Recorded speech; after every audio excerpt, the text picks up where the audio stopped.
বাহার। আমি মুসাকে বললাম, ও মুসা, তোমার হাতে যে লাঠি আছে এই লাঠি দিয়ে তুমি সাগরের উপর একটা বাড়ি দাও। কিসের উপর বাড়ি দাও? সাগরের উপরে বাড়ি দাও। বাড়ি দেওয়ার পরে একটা দুইটা রাস্তা না 12টা রাস্তা হলো। আল্লাহু আকবার। কেউ বলেছে না ব্রিজ একটাই হলো, একটা হোক 12টা হোক সেইটা আমাদের কোনো বিষয় না, রাস্তা তো একটা হইলেও ঠিক কিনা? আল্লাহ রাব্বুল আলামিন মুসাকে বললেন, ও মুসা, তোমার লোকজন নিয়ে তুমি দ্রুত গতিতে এই রাস্তাটা পার হয়ে চলে যাও। মুসা আলাইহিস সালাম দ্রুত গতিতে যখন রাস্তা পার হয়ে চলে গেল, ফিরআউন এসে যখন ওই রাস্তার উপর ঘোড়া উঠাবে, ঘোড়া কোনোভাবেই ওঠে না। ঘোড়ার যত পিটায় ঘোড়া উল্টা দিকে দৌড় মারে। আমার নবীর দেশের ভিতরে খানায় কাবা যখন আব্রাহাম এসেছিল, 9টি হাতিকে লাইন দিয়া অর্ডার দেওয়া হয়েছিল, এই হাতিগুলো দিয়া খানায় কাবা গড়িয়ে দাও। ওই হাতিগুলোর যত সামনের দিকে চালানো যায়, ওই হাতিগুলো পিছনের দিকে উল্টা দৌড় মারে। হাতিগুলো চারিদিকে যায়, খানায় কাবার দিকে যায় না, কারণ ওই চারি পায়ে জানোয়ার বুঝেছিল, ওই তো পায়ে জানোয়ার আব্রাহা বোঝে নাই। এই চারি পায়ে ঘোড়া বুঝেছে এই রাস্তা ফিরাউনের বাবার বানানো না, এই রাস্তার উপর উঠা যাবে না, উঠলে খবর আছে ঘোড়া উঠবে না। আল্লাহ অবশ্যই ঘোড়াটারে উঠাবে।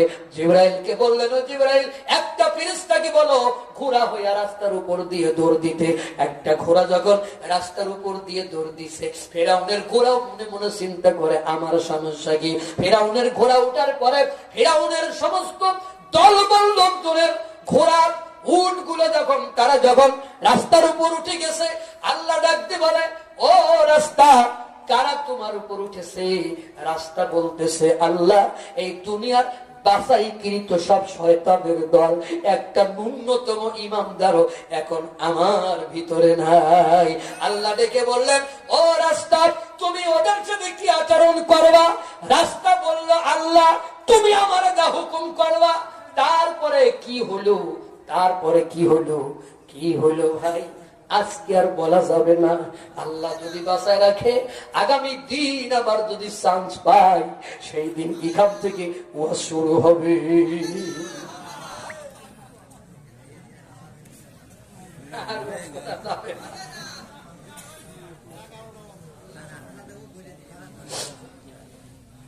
এগারোটা বাজুক, কই 11টা 15 বাজে। দোয়া করতে করতে আরো 15 মিনিট, 2 ঘন্টা থাকি আমি মঞ্চে।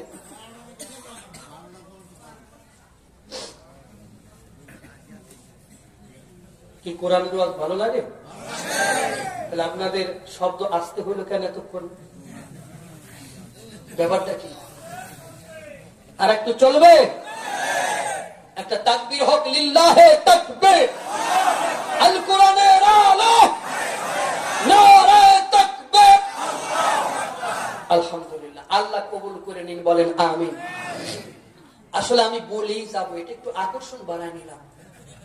আমি ওয়াজ বাধায় রাখার তো দরকার নাই। আমার এই এলাকা আমার বাড়ির মতো, কেউ দাওয়াত না দিলেও তো আমি এসে মসজিদে ওয়াজ করতে পারি 1 ঘন্টা, পারি না? কেউ কি বলবে যে আপনি করেন না? এখন ওই বিষয় তো থাকে। সিরাজবার সময় তো আর সব লোক ছিল না, আমার সময় আরো কিছু লোক আইছে, তারা এখনো টাকা দেয় নাই না। আমারে কমিটি কিছু বলে নাই, এটা হচ্ছে আমি প্রতি মাহফিলেই করে থাকি, আপনারাও কিছু দিয়ে থাকেন। তো এখন বিষয় হলো, এই কালেকশনের কথা যদি আমি বলি, কিছু দুর্বল চিত্তের লোক আছে, তারা এখন উঠে উঠে চলে যাবে, বলতেছে এই ফেরাউনই তোমাদের গুরু, তার কাছ থেকে তোমরা জাদু শিখেছ। এখন বিষয়টা দেখেন, একটু ভাবেন। আমি কিন্তু একদম ক্লাস নেওয়ার মতো আজকে পড়াচ্ছি, একটু ভাবেন। এই যে জাদুকরেরা, বড় বড় জাদুকরেরা সাপ বানালো, শুনতেছেন, আর মুসার লাঠি সেগুলো গিলে গিলে খাইল, এই ঘটনা ওই মাঠের ভিতরে, দেশের ভিতরে ভাইরাল হয়েছে কিনা? একটু জোরে বলতে হবে। সবার মুখে মুখে একই কথা, ওরে সর্বনাশ, মুসার লাঠি এত বড় সাপ হয়েছে, এত বড় অজাগার, আরে সর্বনাশ, জাদুকরদের সবগুলো গিলে গিলে খাইল। ফিরাউন দেখলো আমি তো মরছি।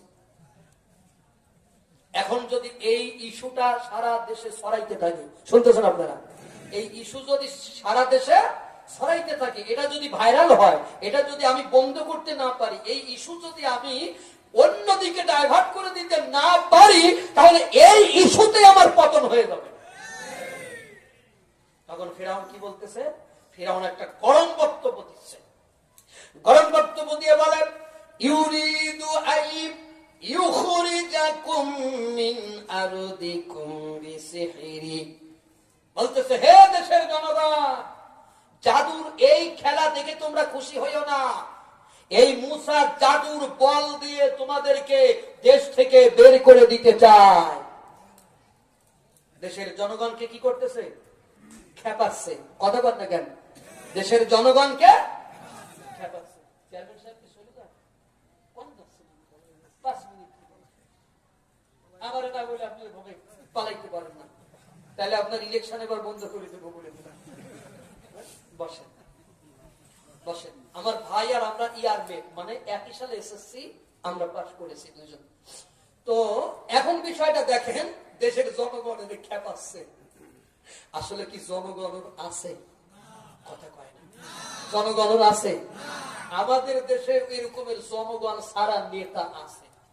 কথা কয় না। জনগণ ছাড়া জনগণ নাই, কিন্তু নেতা নেতা বনিয়ে গেছে, বিশাল নেতা, কিন্তু তার পাশে জনগণ নাই। এরকম একটা গল্প আপনাদের শোনাই। ওই পুলিশ পেট্রোল ডিউটিতে যাচ্ছে, তো দেখে যে রাস্তার পাশে একজন গাছ কাটে।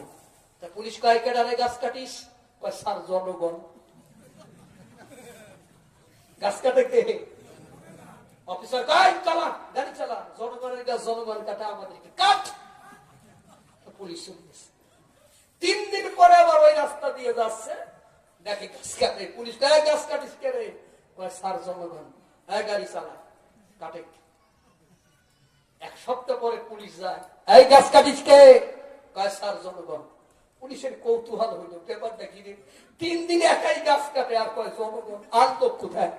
তো পুলিশ নেমে ওরে ধরছে, ধরে বলাই, তোরে 3 দিন শিখালাম গাছ কাটিস কে, তুই কর জনগণ, আর লোক কোথায়?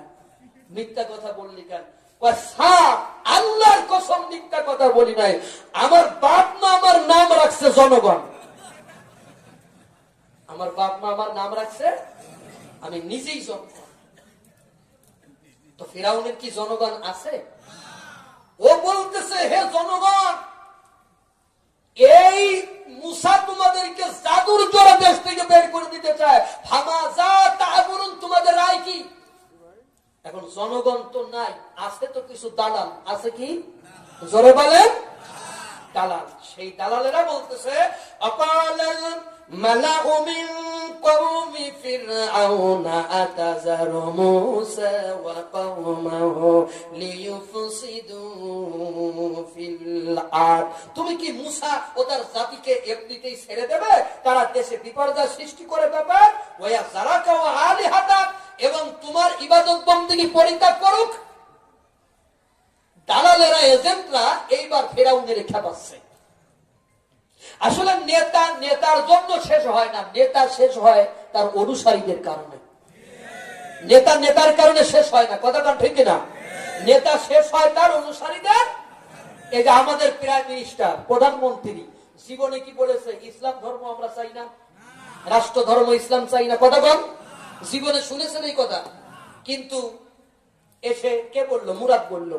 হুইজ মুরাদ? মুরাদকে মুরাদকে অর্থ, আরে জামালপুরি ওর অস্তিত্ব নেই। আমি জামালপুরতে কয়েকদিন আগে ঘুরে আসলাম, ওই জায়গার মানুষই তো পাইলে ওরা জুতা পিটা করবে। তাহলে নেতা নেতার কারণে শেষ হয় না, নেতা শেষ হয় কিসের কারণে? অনুসারী। এই রকমের পচা মার্কা অনুসারীদের কারণে। এজন্য আল্লাহ বলেছেন, উহশুরুল লাযিনা যালামু, ওই জালেমদের আজকে ধরে নিয়ে আসো, ওয়াজওয়াজহুম, ওদের বউদের একত্রিত করো, ওমা কানু ইয়াবুদুন, এবং ওর অনুসারী যারা ছিল তাদেরকে ধরে নিয়ে আসো।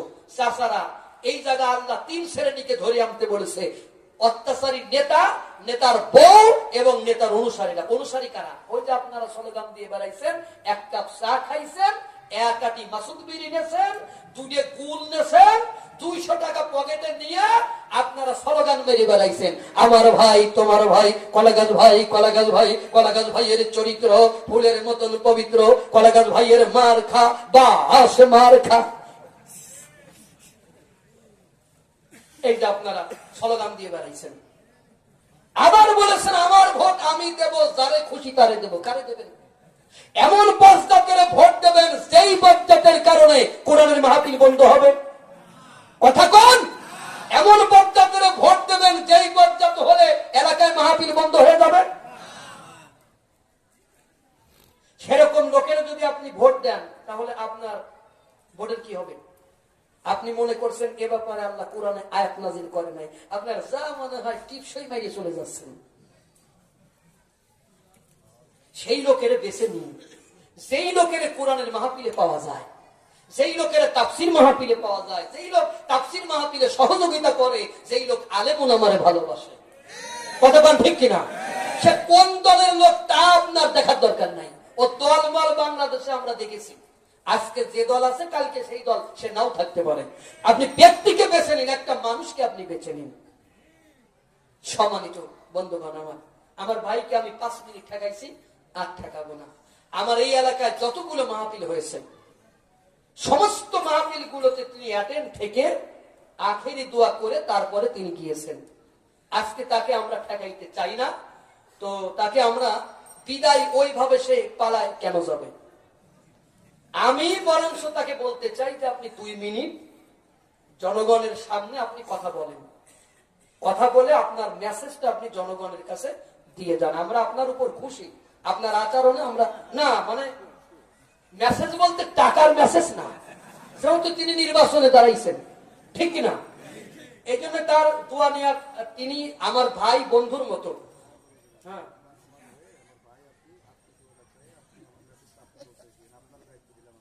আলহামদুলিল্লাহ, আমি তার উপর খুশি। তো এই জন্য আমি ওইভাবে চাই নাই যে সে চলে যাক। আমি বলবো চেয়ারম্যান সাহেব কোথা এরকম ডাকবো কেন? বিদায় দিলে তাকে সবাই মিলে বিদায় দেবো, ঠিক কিনা? তো এখন যদি তিনি মনে করেন, আলহামদুলিল্লাহ আমি তার উপর খুশি। যতগুলো মাহফিল এলাকায় হয়েছে প্রত্যেকটা মাহফিলে তিনি আমাকে সহযোগিতা করেছেন এবং পর্যাপ্ত পরিমাণে ওই মাহফিলে তিনি দান করেছেন। আমি চাই এইভাবে তিনি থেকে এই এলাকায় কোরআনের খেদমত করুন। আমিন কোন, আরো জোরে বলেন আমিন। এবং প্রত্যেকটা মাহফিলে থেকে তিনি জনগণের পাশে থাকুন। এবং এমন এক সময় ছিল যে পুলিশ অনুমতি দিচ্ছে না, তখন উনি নিজে পুলিশকে ফোন করে বলেছে, এটা আমি সাক্ষী, যে মাহফিল আমার হবে, আমার দায়িত্বে আমি বসে থাকবো, বক্তা কিছু করলে তার দায়িত্ব আমার। এই কাজগুলো তিনি করে আমার মাহফিল, এলাকায় আলোচকদের মাহফিল তিনি দিয়েছেন। তার জন্য দোয়া করি, আল্লাহ তাকে হিফাজত করুন, বলেন আমিন। এখন ভাই আপনার ছুটি, আলহামদুলিল্লাহ। তো আমরা কি আরেকটু ওয়াজ করবো? কোরআনের আলোচনা ভালো লাগে? একটা তাকবীর দেই, লিল্লাহে তাকবীর, লিল্লাহে তাকবীর। আলহামদুলিল্লাহ। আসলে ব্যাপার কি, আমার মঞ্চে আমি কেন খাওয়া পছন্দ করি না, মানে আমি নিজেই খাই না। আমার মাহফিলে আমি কেন কথা বলা পছন্দ করি না, কারণ আমি আলোচনা ছাড়ার কিছু বুঝি না।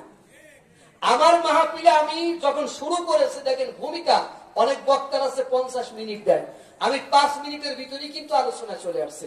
তার মানে আমি এটাকে আমার কর্ম মনে করি, এটাকে আমি কর্ম মনে করি, আমি জনগণকে ফাঁকি দেই না।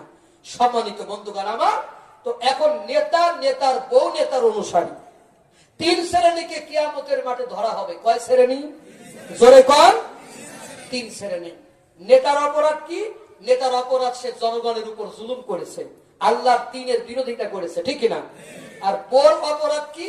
বোর অপরাধ হলো স্বামীকে অপকর্ম করতে বাধ্য করেছে। যেমন অ্যাজ এক্সাম্পল, নট আদার্স, একটা লোক নেতার কাছে গিয়ে বলল এই কাগজে একটা সই দেন। নেতা বলল এই কাগজে সই দেওয়া যাবে না। কেন? কারণ এই টেন্ডার তোমার হলে তুমি রাস্তার কাজ ভালো করবা না। নেতার কাছ থেকে সাইন নিতে পারলো না, মানে নেতা ভালো, সব নেতা তো খারাপ না। এবার চলে গেল বাজারে, বাজারে গিয়ে 5 কেজি গরুর গোশ, 3 কেজি খাসির গোশ, 2টা দেশি মুরগি কিনে 4খানে এক জায়গা বাঁধছে। আপেল কমলা কিনে নিয়ে নেতার বাড়ির সামনে গিয়া ডাক দিচ্ছে, চাচা বাড়ি আছেন? চাচা কোথায় ও জানে না, কথা কখনো জানে না। চাচা হলো বাজারে, ও তো জানে। অভিনয়টা দেখেন, চাচার বাড়ির সামনে দাঁড়ায়, কয় চাচা বাড়ি আছে। চাচি এসে বলে, কে তুমি? তোমারে তো চিনলাম না। আমি উত্তর পাড়ার সলিমদ্দির ছেলে। বাজার করে যাচ্ছ, কয়েন না তোমার চাচা তো বাড়ি নাই। বললো চাচি চাচার কাছে আসি নাই, এসেছি আপনার কাছে। আমার মা মারা গেছে কয়েকদিন আগে, এই যে কিছু হাদিয়া আপনার জন্য আনছি, আমার শুধু মার কথা মনে পড়ে, তাই আপনার একটু দেখতে আসলাম। চাষির কি মাথা ঠিক আছে? কথা কোন আছে? চাষির মাথা ঠিক না।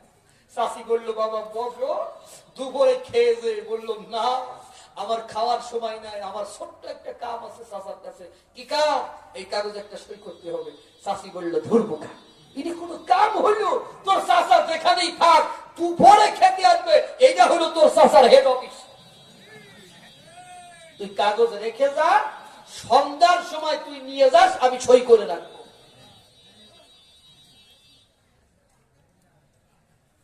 আমি সই করে রাখবো। শুনতেছেন আপনারা? এবার দেখেন পিলামটা কি, তিনি পিলাম। এবার কাগজটা রেখে ভাই এই জায়গায় সামনে আসেন, বুঝতে পারি আপনার মতো একটা শক্তিশালী লোক আমার পাশে দরকার। কখন কি ঘটে আল্লাহ জানে।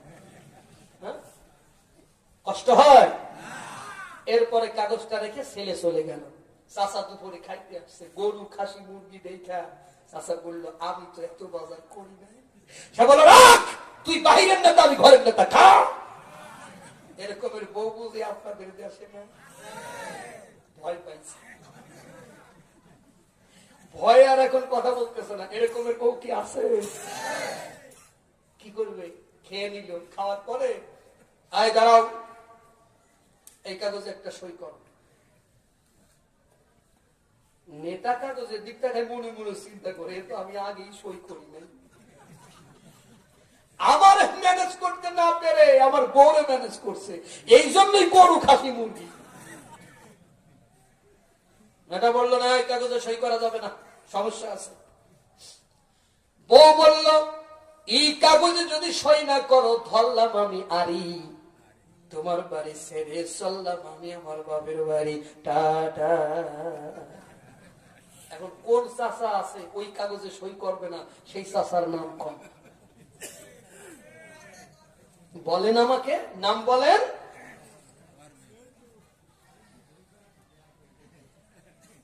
আছে নাকি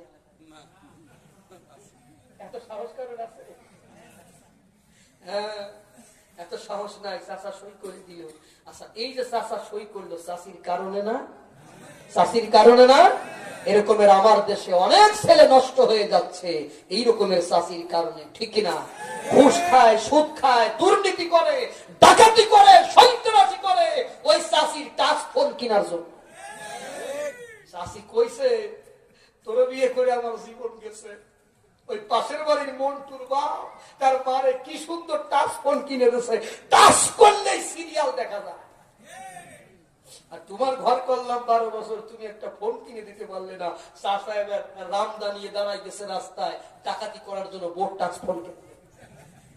বউ নতুন এসে শ্বশুর বাড়ি, ধরে না কোনো বায়না, মুখে কিছু তুলে দিলেও গিলে খেতে চায় না, ঠিক না?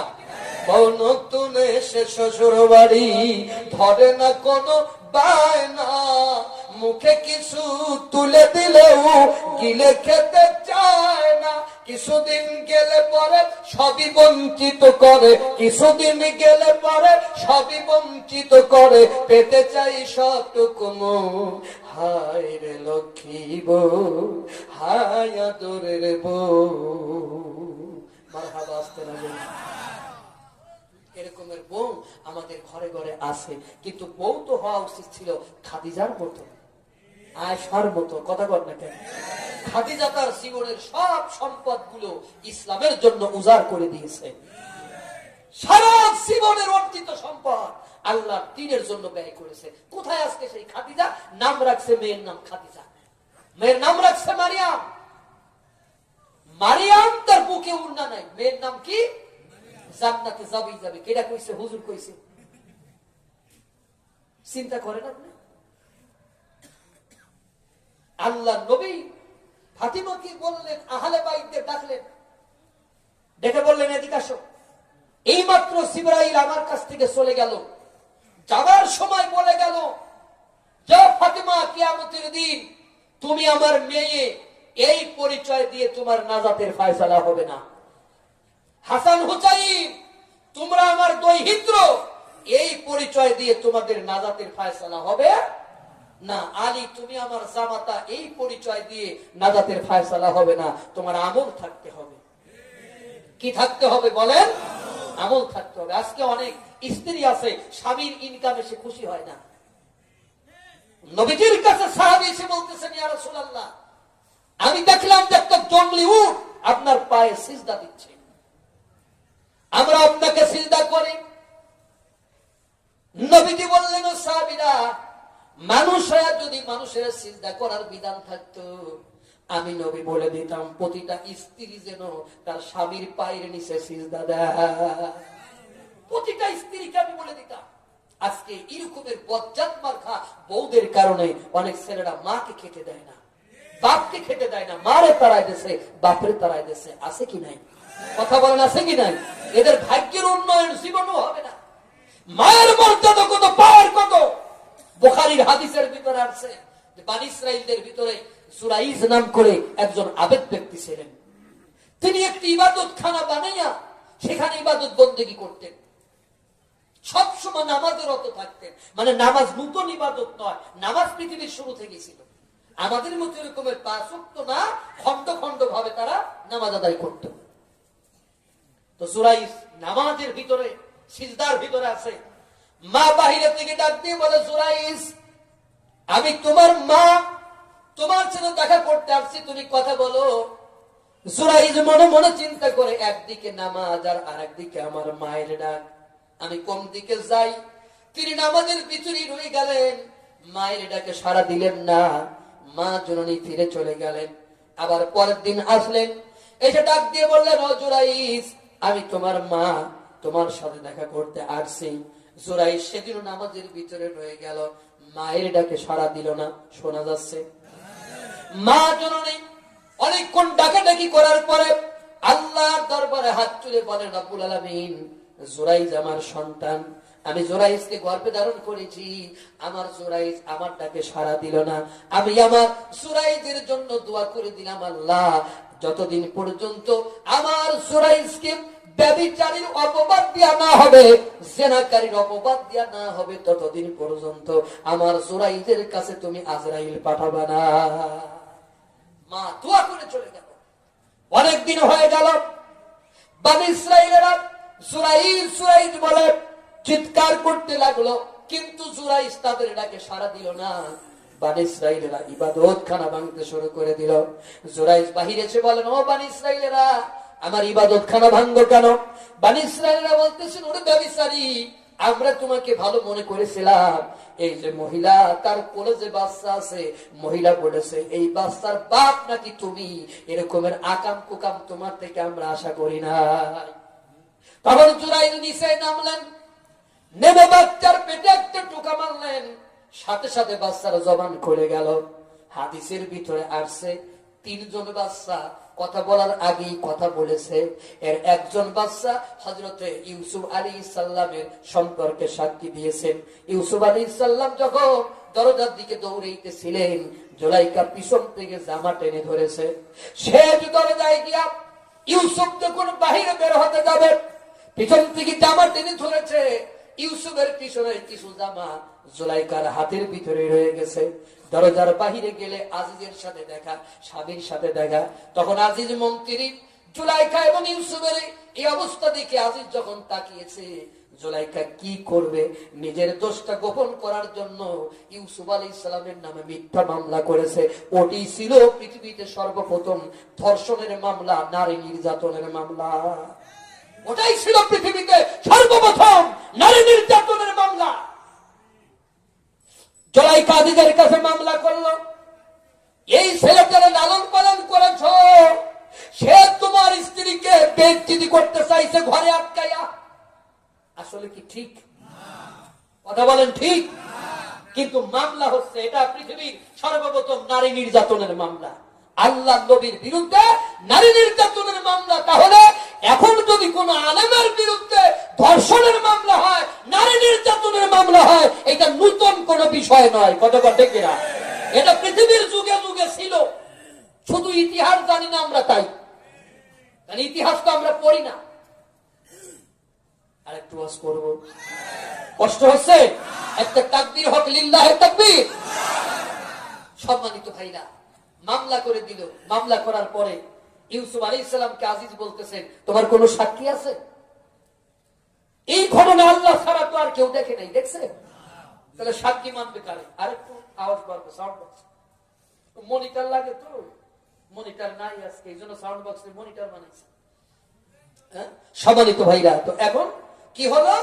ইউসুফ আলাইহিস সালাম বলতেছেন, ওই সময় একটা ছোট বাচ্চা রাজপ্রাসাদে কাঁদতেছিল। ইউসুফ বললেন, আমি এই বাচ্চাটারই সাক্ষী মানলাম। আজিজ মনে মনে চিন্তা করে, বিপদে পড়লে মানুষের মাথা খারাপ হয়, এত খারাপ হয় এই যে তো জানতাম না। তারপরও সাক্ষী যখন মানছে, তখন তো সাক্ষ্য নিতে হবে। তখন শিশুরে বলতেছে, তুমি বলো ইউসুফ এ ব্যাপারে দোষী না নির্দোষ? শিশুর জবান খুলে গেল, অথচ শিশু এর আগে কোনো কথা বলতেই পারতো না। আল্লাহু আকবার, আসতে না ধরো। তাহলে এইটা হলো একটা শিশু ইউসুফের পক্ষে এখন সাক্ষী দিচ্ছে।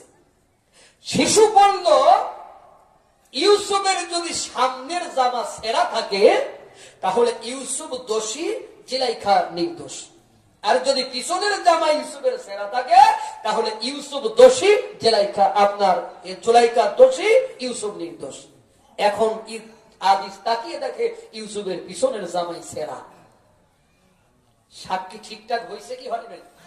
আর একটু জোরে। তারপরেও ইউসুফ কোল্লা গেল, আরো জোরে, আরো জোরে, জেলখানায় গেল।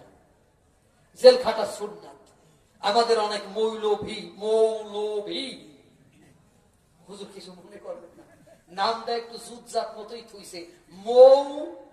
মৌ মানে কি? মধু, মধু, মানে মধু না? যদি নিজেরা আমি মনে করি যেটা ফিরাউন মনে করেছিল, তাহলে আমি ফিরাউনের উত্তর শুনি কিনা? কথা বলতে হবে। আমি ফিরাউনের উত্তর শুনি। তারপরে আমরা বলি সকল ক্ষমতার উৎস জনগণ। এই কথাটা আমাদের রাজনৈতিক ব্যক্তিত্বরা বলে থাকেন, সকল ক্ষমতার উৎস জনগণ। সকল ক্ষমতার উৎস জনগণ কি করে হবে? সকল ক্ষমতার উৎস হলো আমার আল্লাহ। তিনি যাকে ইচ্ছা ক্ষমতা দান করেন, যাকে ইচ্ছা তার কাছ থেকে তিনি ক্ষমতা কেড়ে নেন। যাকে ইচ্ছা তিনি সম্মান দান করেন, যাকে ইচ্ছা তিনি তাকে বেইজ্জতি করেন। এটা হলো কোরআনের আয়াত। আপনি উল্টা উল্টা বললে তো হবে না, যে আমি জমিনের মালিক, এই জমিনের মালিক আমি, এই বাড়ির মালিক আমি, গাড়ির মালিক আমি, মাঠের মালিক আমি। ধর্মিয়া, আপনার আগে কত জন ওই মাঠে চাষ করেছে, আপনারও একদিন খবর থাকবে না, ঠিক কিনা বলেন? আপনি এই দুনিয়াতে থাকবেন না তো। আপনি আজকে যদি এখন মারা যান, এই যে সুন্দর সুন্দর ঘর বানাইছেন, এখন যদি আপনি মারা যান, 1 মিনিটের ভিতরে আপনার হাতের দামি ঘড়িটা আপনার সন্তানেরা খুলে নেবে, 2 মিনিটও রাখবে না। কথা বল ঠিক কিনা? আপনি যেই গাড়িটা কিনেছেন দামি গাড়ি, ওই গাড়িতে আপনার সন্তানেরা আপনাকে আর চড়াবে না। আপনি সেই খাটটা বানিয়েছেন, খাটে আপনাকে শোয়াবে না। তারপরে যে সোফাটা আপনি বানিয়েছেন, সোফায় আপনাকে বসতে দিবে না। আপনার সন্তান আপনাকে আর বাবা বলবে না, আপনাকে বলবে লাশ। কি বলবে? রূপের গৌরবে সাজিয়াছ সাজ। বলবো কি করে বলবো? কষ্ট হচ্ছে আমার, কারণ আপনাদেরকে আমি চিনতে পারতেছি না। একটা তাকবীর নাম তো, লিল্লাহে তাকবীর। আওয়াজ তো ঠিকই আছে।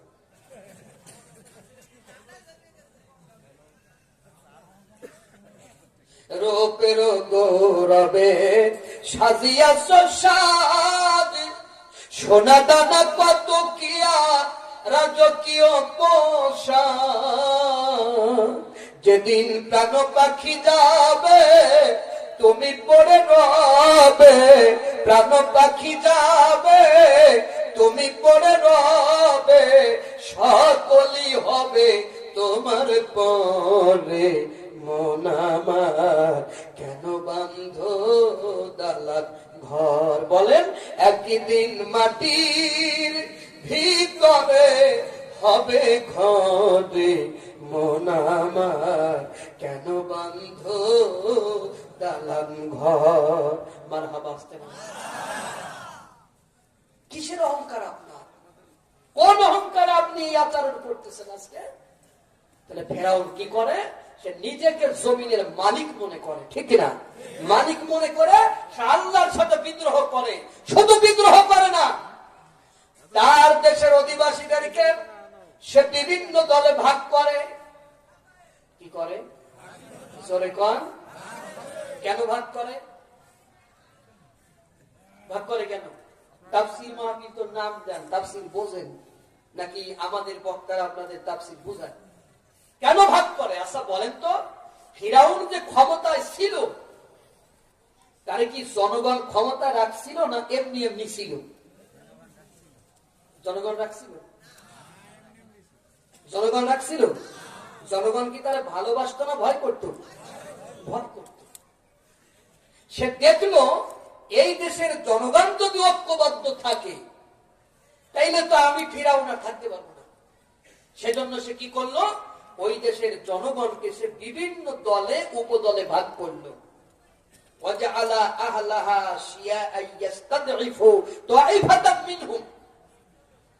সে বিভিন্ন দলে উপদলে ভাগ করে তাদের ভিতর থেকে একটি দলকে সে বেছে নিল।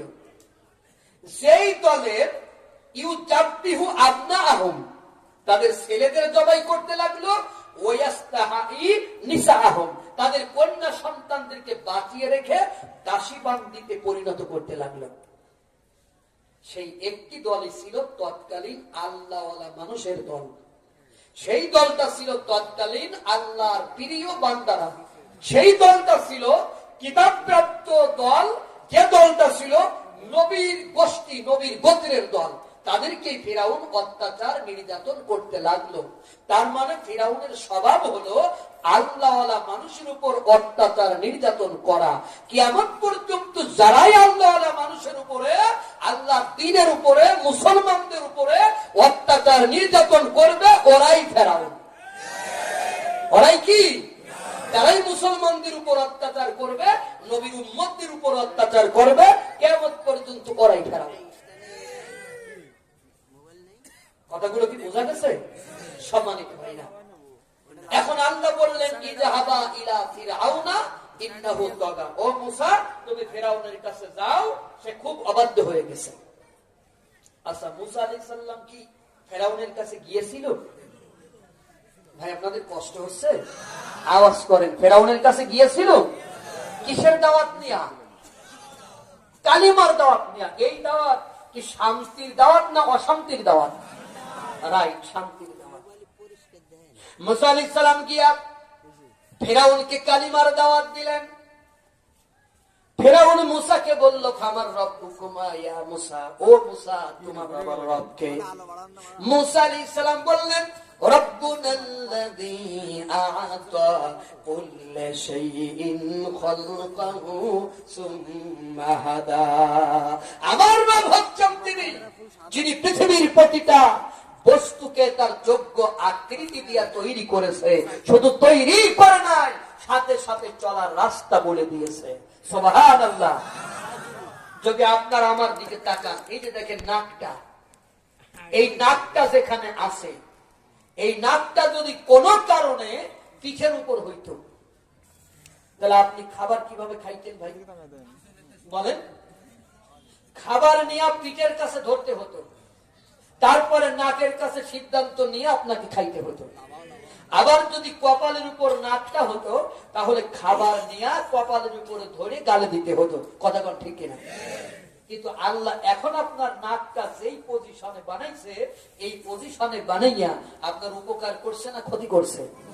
তাহলে আপনি আল্লাহর শুকরিয়া আদায় করবেন না কেন? আল্লাহ এই জন্য তো বলতেছেন, ফাবিআই আলাই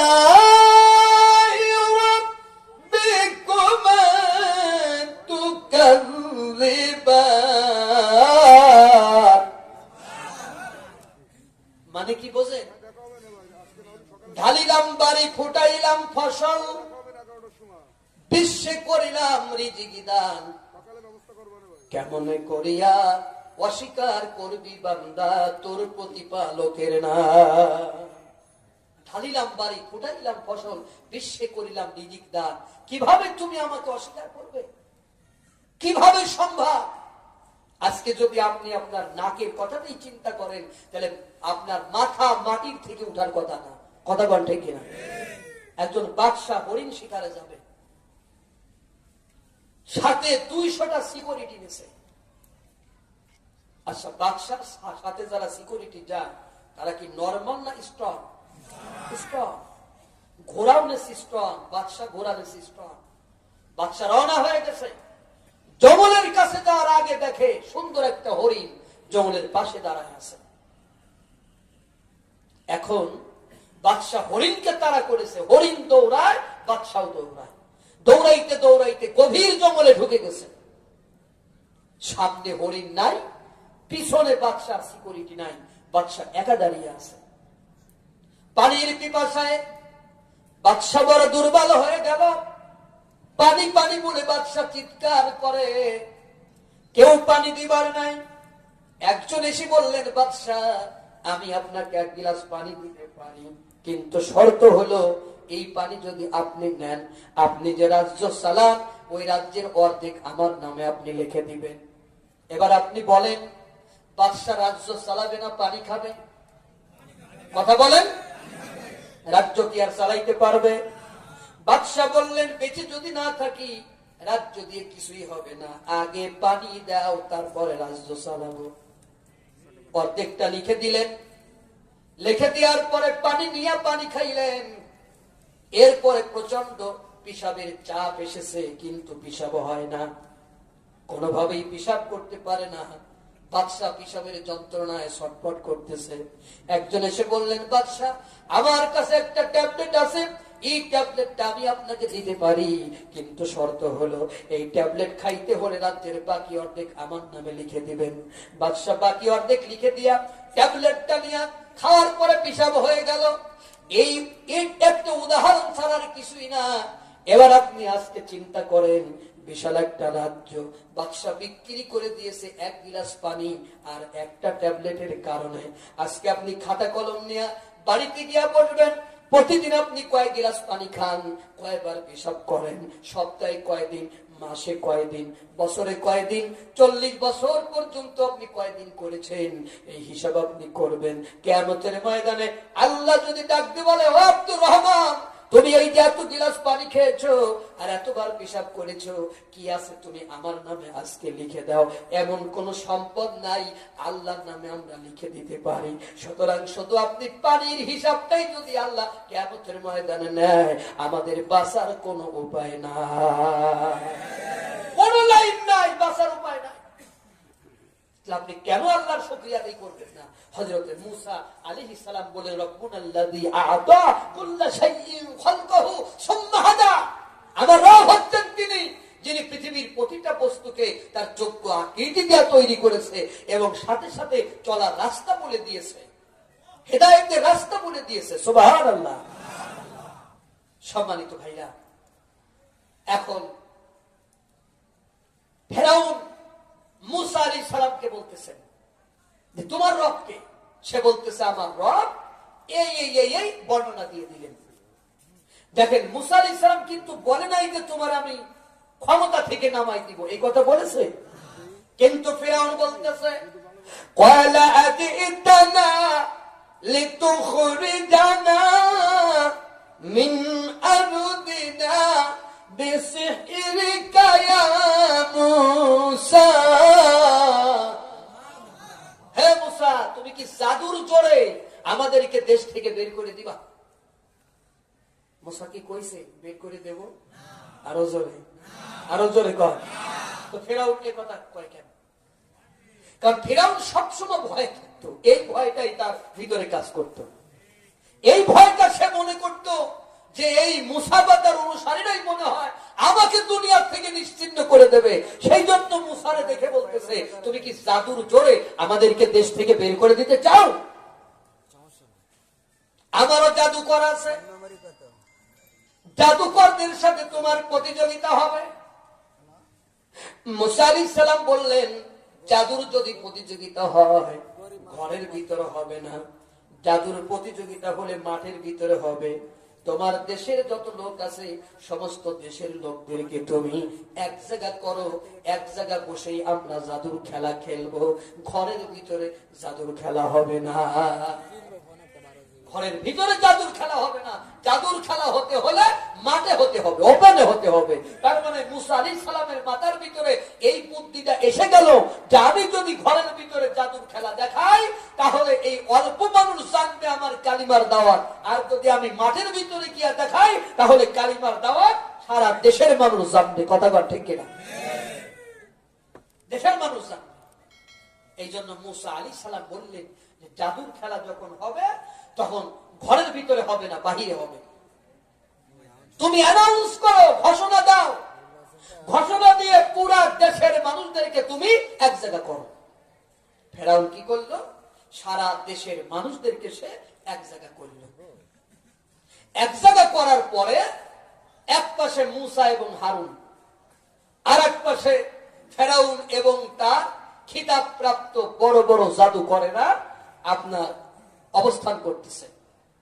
জাদুকরেরা এসে বলতেছে, ক্বালু ইয়া মূসা ইম্মা আন তুলকিয়া ওয়া ইম্মা আন নাকুনা আউওয়ালা মান আলকা।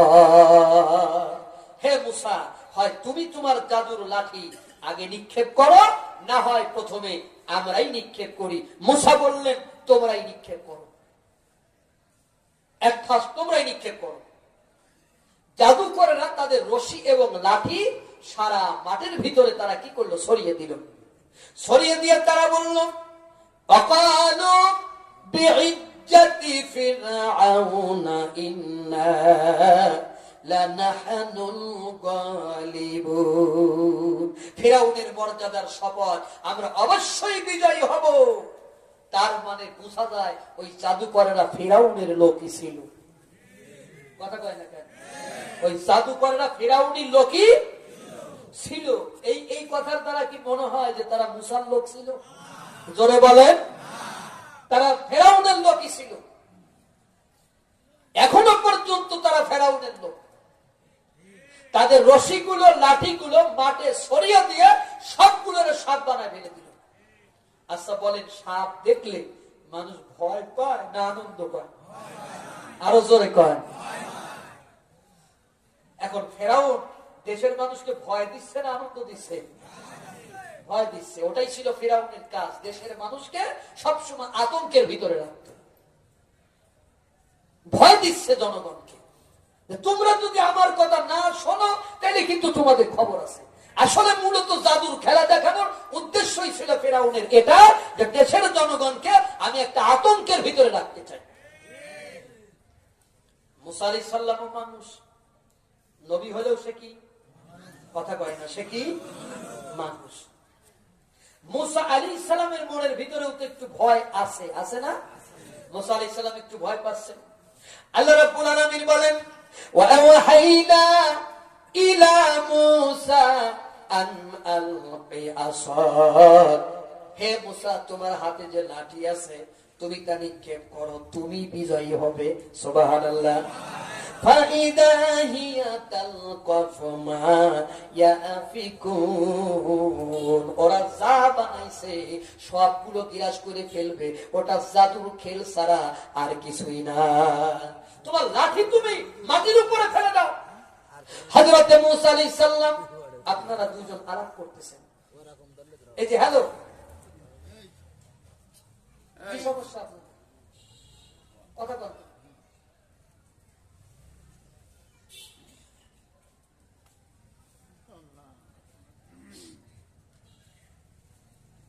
আজকে কিছু বোঝা যায়? কি বোঝেন? কোন তাফসীর তো বোঝার মতো জ্ঞান থাকতে হবে। নাম তো দিচ্ছেন তাফসীর মাহফিল। তাফসীর এমএ ক্লাসের একটি ক্লাস।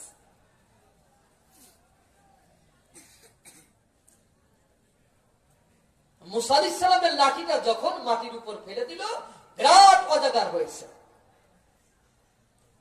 এই অজাগারের নিঃশ্বাসের সাথে সাথে জাদুকরেরা যা বানাইছে সবগুলো ওই সাপের পেটের ভিতরে ঢুকে গেছে।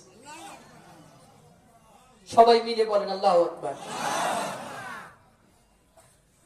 এই ঘটনা দেখে জাদুকররা বলতেছে পাউল কিয়াস সাহারাতু সুজ্জাদান ক্বালু আমান্না বিরাব্বি হারুন ওয়া মূসা।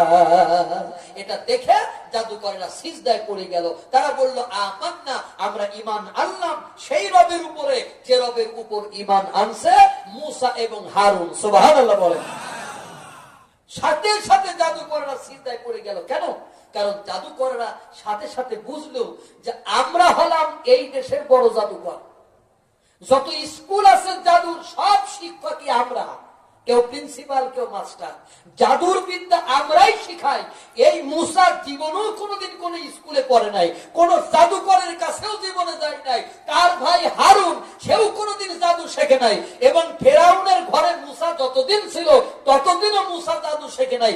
রাতারাতি একটা লোক এত বড় জাদুকর একটা দেশে হয়ে গেল, আমরা জাদুকররা টের পাইলাম না। সুতরাং এইটা জাদু না, এইটা হলো মোজেজা। এটা কি? আরো জোরে কর, এইটা মুজেজা। এই জন্য তারা এটা বুঝে, যেহেতু তারা শিক্ষিত লোক ছিল, এটা তারা বুঝে তারা বলল যে আমরা ঈমান আনলাম সেই আল্লাহর প্রতি যে আল্লাহর প্রতি ঈমান আনছে মূসা এবং হারুনেরা। এই যে ঈমান আনার আগ পর্যন্ত জাদুকররা ছিল মূসা আলাইহিস সালামের আপনার ফেরাউনের সঙ্গী। কি ছিল? কথা বলেন, কি ছিল? ফেরাউনের সঙ্গী ঈমান আনার আগ পর্যন্ত। আর ঈমান যখন এনে দিল তখন ফিরাউন বলতেছে ক্বালা আমানতুম লাহু ক্বাবলা আন আযানা লাকুম, আমি হুকুম দিবার আগেই তোমরা ঈমান এনে নিলে। ইন্নাহু লাকাবীরুকুম, এই মূসা হলো তোমাদের প্রধান, এই মূসা হলো তোমাদের হেডমাস্টার, এই মূসা হলো তোমাদের গুরু। তাহলে কি হলো? জাদু দেখালো জাদুকরেরা, সেই জাদু গিলে গিলে খাইলো মূসার লাঠি। এখন এই খাওয়ার আগ পর্যন্ত, ঈমান আনার আগ পর্যন্ত জাদুকরেরা ফিরাউনেরই লোক ছিল। কথা বল ঠিক কিনা? আর ঈমান আনার 1 মিনিটের সাথে সাথে ফিরাউন বলতেছে ইন্নাহু লাকাবীরুকুম, এ হলো তোমাদের প্রধান। আল্লাযী আল্লামাকুমুস সিহরা, তোমরাই এর কাছ থেকে জাদু শিখেছো। তাহলে কি হলো? যতক্ষণ জাদুকররা ফেরাউনের কথা শুনেছিল, যতক্ষণ জাদুকররা ফেরাউনের সাথে ছিল, যতক্ষণ জাদুকররা ফেরাউনের অন্যায় কাজগুলো সাপোর্ট করেছিল, ততদিন জাদুকররা ফেরাউনের সঙ্গী ছিল। আর যখনই জাদুকররা ঈমান আনলো তখনই তারা মূসার অনুসারী হয়ে গেল। তার মানে আল্লাহর অনুসারী হয়ে গেল, আল্লাহর বান্দা হয়ে গেল, ফিরাউনের শত্রু হয়ে গেল শুধু ঈমান আনার কারণে। তাহলে আজকে আপনি যদি ঈমানটাকে সঠিকভাবে আনতে পারেন আর রাসূলের সাহাবীদের মতো যদি আপনি ঈমানের দাবিদার হতে পারেন, এই সমাজের ওই সমস্ত ফিরাউনের কাছে আপনিও শত্রু হয়ে যাবেন, আপনিও শত্রু হয়ে যাবেন। আপনি যদি এই ওয়াজ করেন সারা জীবন, একবার আলহামদুলিল্লাহ কইলে জান্নাতের ভিতরে এমন কাজ চালাবে যে গাছের নিচে দিয়ে আরাবিয়ান হর 70,000 বছর ধরে গাছের ছায়া পড়াবে না। আপনি কি মনে করেন সারা জীবন এই ওয়াজ যদি আপনি করেন তাহলে আপনার ওয়াজে কোনো বাধা আসবে? একটু জোরে বলতে হবে, বাধা আসবে? আপনার মাহফিলে কোনো অনুমতি নিয়ে লাগবে? লাগবে না, কারণ আপনি কোন মাপের বক্তা তা সবাই জেনে গেছে। একবার আলহামদুলিল্লাহ পড়লে জান্নাতের ভিতরে এমন গাছ জ্বালাবে, তো আপনি একবার করলে একটা জ্বালাবে, দুইবার করলে দুইটা জ্বালাবে। আপনি যদি প্রতিদিন আপনার 1000 করে পড়েন তাহলে বছরে হবে 3,60,000 গাছ। তাহলে এই রকমের লাভের জিনিস ভাই কে করে না বলেন? আপনাকে বলা হচ্ছে যে আপনি বাবার দরবারে একটা গরু নেবেন, ছাগল নেবেন, বাবা আপনার একটা সই করে বলতেছে বাবার যে গরু ছাগলের রিসিপ্ট ওইটাই নাকি জান্নাতের টিকিট। ওই জান্নাতের টিকিট আপনি ঘরে রাখবেন, মরার পরে আপনার কাপড়ের ভিতর ঢুকাই দেবে ওইটা, যে আপনি ফেরেশতারে দেখাবেন এই যে দেখো বাবার দরবারে আমি 10টা গরু দিয়েছি। কথা বল না কেন? জান্নাতের টিকিট দিয়ে দিচ্ছে একটা গরুতে।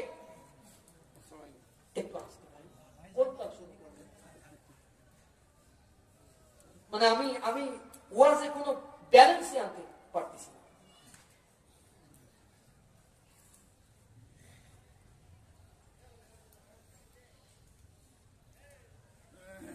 সম্মানিত ভাইরা, তাহলে আজকের আলোচনা থেকে কি কিছু বোঝা যায়? কিছু বোঝা যায়?